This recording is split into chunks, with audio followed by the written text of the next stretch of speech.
أشرف بالمودن الصحفي الشهير والمؤثر وصانع المحتوى ضبط يغش أثناء اجتيازه لمباراة وامتحان البكالوريا.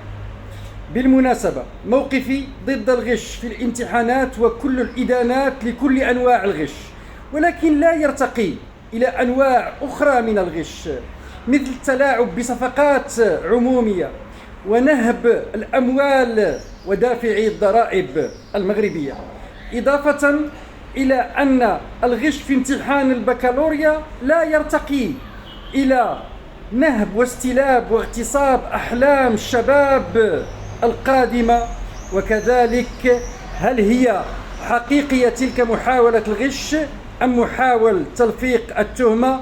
نحن نؤمن بمبدأ المتهم بريء حتى تثبت إدانته. هذا الموضوع وهذا الصحفي أشرف بالمودن أثار الكثير من الجدل واللغط.